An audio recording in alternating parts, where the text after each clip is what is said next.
자, 한 가지 질문이 있는데 우리는 살면서 희노애락 가운데 살죠. 자, 기쁨이라고 하는 주제로 지난 한 주간 여러분 스스로 점수를 매긴다면 몇 점 정도 될 것 같습니까? 0점에서 20점이 있고요. 20점에서 50점, 50에서 80, 혹은 100점이라고 말하는 분도 있을지 모르겠습니다. 여러분 나름대로의 점수를 한번 매겨보십시오. 저는 그동안 목회하면서 여러 종류의 문자와 전화들을 받았습니다. 여러분도 경험하듯이 어떨 때는 전화나 문자가 너무너무 반가울 때가 있지만 어떨 때는 깜짝 놀랄 때가 있죠. 왜냐하면 이제 여러 성도님들이 갖는 경제적이거나 물질적인 어려움, 또 관계적인 어려움, 개인적인 어려움, 이런 것들 때문에 이야기를 듣다 보면 이제 대부분 힘들다, 죽겠다, 이런 고민들이 많거든요. 그래서 대부분 저는 소망을 가지세요 이렇게 답을 주지만 정작 저는 성도들의 그 이야기를 들으면서 그분들의 감정이 제 안에도 같이 쌓여갑니다. 그래서 어느 날 문득 거울을 본 적이 있습니다. 제 얼굴이 근심과 걱정이 가득한 거예요. 지금 여러분에게도 제가 거울을 준다면, 여러분의 모습을 들여다보라고 한다면 여러분의 표정은 어떨 것 같습니까? 웃어도 웃는 게 아닌 경우도 많을 겁니다. 근데 반대로 누군가 회복되었다, 누가 좋아졌다, 힘을 내게 되었다, 이런 문자나 전화를 받으면 또 한없이 반갑고 기쁠 수가 없습니다. 그러다가 어느 날 문득 제가 그런 생각이 들었어요. 아, 나는 외부로부터 오는 이야기나 소리에 반응을 하는구나. 그것 때문에 어려워할 때도 있고 또 그것 때문에 기쁘고 즐거워할 때도 있구나. 지금은 제가 많이 훈련도 되고 점점 나아지고 있다고 여겨집니다. 근데 우리는 그런 과정을 누구나 겪는 것 같습니다. 근데 오늘 성경 본문에 보면 기쁨이라는 것이 어디에서 오는가 할 때 과연 외부적인 것에서, 환경과 상황 속에서 기쁨이 오는 것인가, 아니면 뭔가 근원적인 게 있는 것인가, 이런 것에 대한 힌트를 줍니다. 과연 기쁨의 근원은 어디에 있는가? 첫째, 오늘 말씀해 보면 예수님께 기쁨의 근원이 있다고 그래요. 찬송가 325장에 보면 이런 가사가 있습니다. 예수가 함께 계시니 시험이 오나 겁없네. 기쁨의 근원 되시는 예수를 위해 삽시다. 기쁨의 근원 되시는 예수를 위해 삽시다. 살다 보면 기쁨의 근원이 다른 곳에 있는 경우가 참 많습니다. 돈에 그 기쁨이 있을 때가 있고, 인정받는 것에 기쁨의 근원이 있을 때가 있고, 배우자나 자녀들로 인해서 기쁨이 오는 경우도 있습니다. 유사 기쁨도 있어요. 쾌락이나 중독이나 마약이나 이런 것들이 우리에게 유사 기쁨을 주기도 합니다. 그런데 이런 것들은 외부로부터 오거나 나 중심의 기쁨이에요. 나 중심에서 오는 기쁨은 그런 거예요. 내가 잘 될 때도 기쁘지만 남이 안 될 때는 더 기뻐요. 왜? 내 중심이니까. 그런 기쁨을 우리는 느낄 때도 있습니다. 예수님은 말씀하십니다. 내 기쁨이 너희 안에 있게 하고. 누구의 기쁨이? 내 기쁨, 예수님의 기쁨이 우리 안에 있게 하길 원하신다. 그 기쁨의 출처가 예수님으로부터 온다라는 얘기를 하시는 겁니다. 예수님은 이 기쁨을 제자들에게 주고자 하셔서 게다가 넘치도록 주길 원하세요. 보니까 너희의 기쁨이 넘치게 하려는 것이다. 내 기쁨이 너희 안에 있어서 너희 기쁨이 어떻게 그냥 일시적인 기쁨이 아니라 흘러 넘치는 그 기쁨, 누구도 막을 수 없는 그 기쁨이 있게 하려는 것이다. 그래서 첫 번째는 기쁨의 근원이 예수님이다라는 것이고, 두 번째는 기쁨의 참된 비결 역시 예수님과의 관계 속에 있습니다. 내가 너희에게 이러한 말을 한 것은 내 기쁨이 너희 안에 있게 하고 또 너희의 기쁨이 넘치게 하는 것이다. 이 말씀이 11절이거든요. 바로 그 위에 10절에 숨어있는 말씀이 있어요. 자, 10절에 보면 너희가 내 계명을 지키면 내 사랑 안에 머물러 있을 것이다. 그것은 마치 내가 내 아버지의 계명을 지켜서 그 사랑 안에 머물러 있는 것과 같다. 이게 관계라는 거예요. 왜냐하면 어떻게 저 말씀이 시작하냐면 포도나무 비유에서 시작해요. 그 말씀으로부터 오늘 본문이 결론이 되는 건데, 예수님은 그러셨어요. 나는 포도나무고 너희는 가지다. 너희가 내 안에 붙어 있으면 많은 열매를 맺을 것이다. 가지가 줄기에 붙어 있지 않으면 열매를 맺을 수 없는 것과 같이 나를 떠나서는 아무것도 할 수 없다. 그러나 너가 나에게 붙어 있으면 많은 열매를 맺고 게다가 나의 계명과 내 사랑 안에 거하면 나의 기쁨이 너희 안에 있을 거다. 그렇게 연결이 되는 것입니다.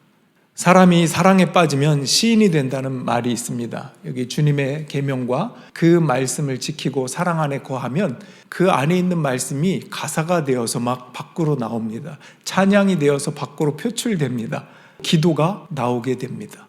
외부로부터 영향을 받기보다는 오히려 내가 외부를 변화시켜요. 하나님 앞에 기쁨을 표출하니까. 기쁨이 성령의 열매 중에 하나라는 것 여러분 알고 계시죠? 두 번째 열매가 기쁨이잖아요. 자, 갈라디아서 말씀. 그러나 성령의 열매는 사랑과 기쁨과 화평과 인내와 친절과 선함과 신실과 온유와 절제입니다. 이런 것들을 막을 법이 없습니다. 여러분, 열매는 한 번에 맺을 수가 없다는 거 알죠? 오랜 시간과 정성과 돌봄과 수고가 필요합니다. 자라고 숙성하는 기간이 필요하다는 얘기죠. 여기 있는 9가지 열매들을 하나님 너무 보기 좋으네요. 한 방에 주세요. 된다고요? 안 되잖아요. 이걸 숙성하고 주님과 붙어 있는 상태에서 계속 훈련하고 연습해야 합니다.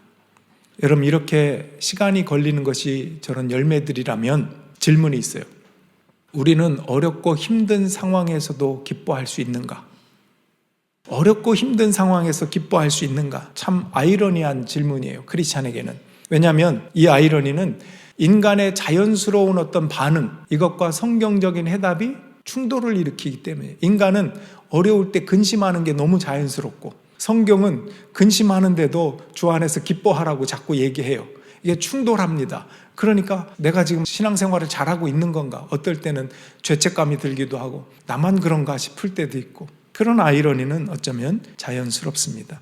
그런데 어려운 환경 속에서 기뻐한다는 것은 단순히 어떤 감정적인 문제거나 현실의 회피 이런 것이 아니라 하나님의 선한 계획을 신실하게 믿는 것입니다. 내면의 평안과 소망을 발견해 나가는 것입니다.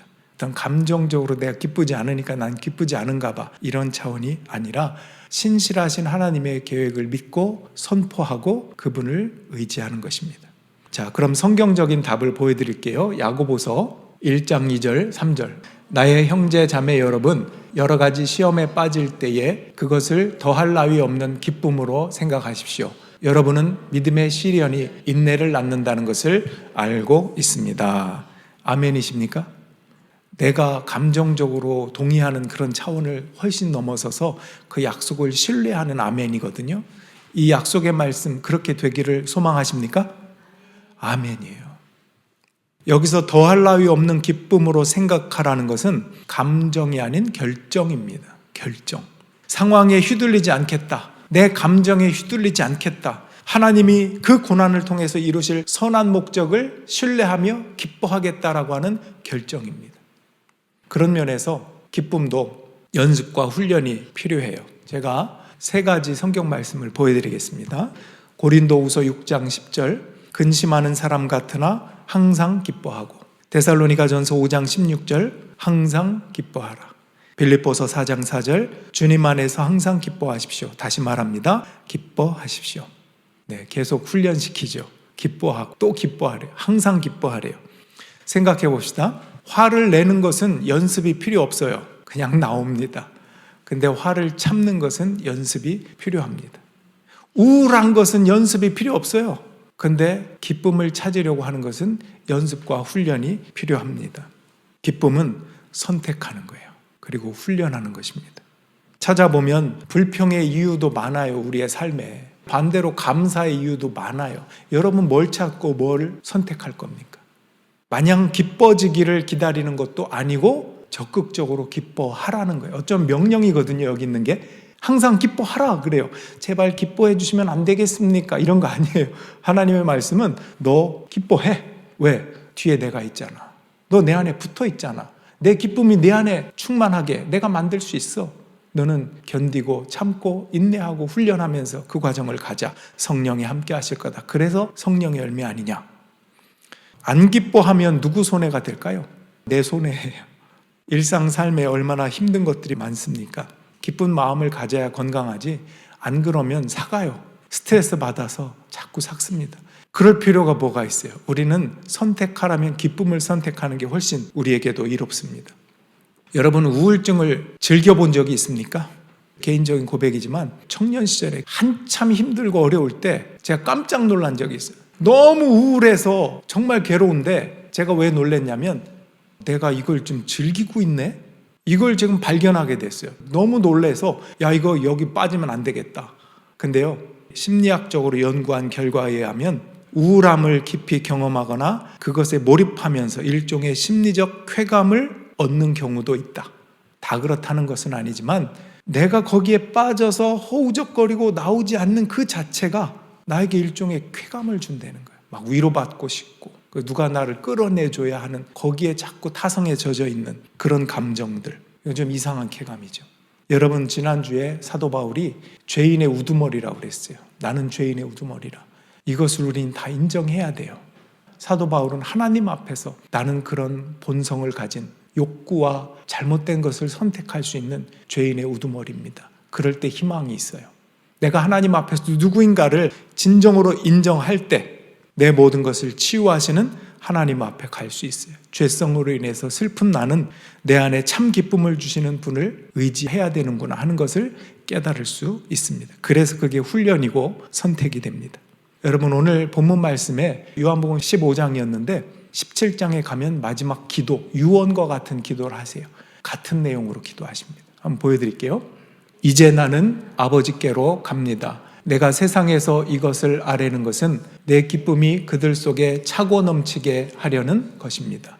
유언 기도에서 우리가 기쁨이 충만하기를 바라시는 예수님의 마음을 볼 수 있습니다. 그 기쁨은 흘러 넘치는 거예요. 내 잔이 넘치나이다. 시편 23편에서 다윗이 그렇게 얘기한 것처럼 오버플로우 하는 거예요. 자꾸 넘쳐서 내 주변 가정과 교회와 이 세상의 다른 사람들에게 영향을 줘서 그곳이 하나님 나라가 될 수 있도록 넘쳐 흐르는 것. 그것이 우리에게 주신 사명입니다. 자, 오늘 기쁨에 대한 숨은 말씀은 무엇입니까? 발견하셨나요? 여러분 개인에게 있어서 주신 숨은 말씀은 무엇입니까? 기쁨의 근원이신 예수님과의 관계가 제일 중요합니다. 그리고 이것은 성령 안에서의 훈련이고 연습이다라는 것입니다. 자, 묻겠습니다. 여러분 기쁨의 사람이 되고 싶은가요? 끄떡끄떡 하시죠? 아멘도 하시고. 자, 작은 거라도 감사를 찾아봅시다. 그걸 선택합시다. 기도와 찬양과 말씀으로 하나님 앞에 늘 나아갑시다. 현재 어려움이 하나님의 계획 속에서 가장 좋은 결과를 나에게 주실 거라는 그 신뢰로 아멘으로 결단하고 나아갑시다.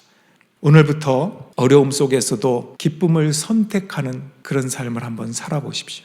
감정적으로는 근심하는 사람처럼 보일 수도 있어요. 아까 말씀 중에 쑥 지나갔어요. 고린도후서 6장에 근심하는 자 같으나 기뻐하는도다. 감정적으로는 그럴 수 있어요. 괜찮습니다. 감사와 기쁨을 선택하고 하나님을 신뢰하면서 소망을 붙드십시오. 환경이 변하는 것보다 우리의 내면이 변하는 것이 더 큽니다. 기쁨은 돈 드는 것도 아니에요. 기쁨은 학벌이 좋아야 되는 것도 아닙니다. 뭐가 많아야 되는 것도 아니에요. 내가 선택할 수 있는 것입니다. 여러분 가정에 기쁨이 충만해서 흘러넘치기를 원합니다. 그것이 소원이 되길 바라요.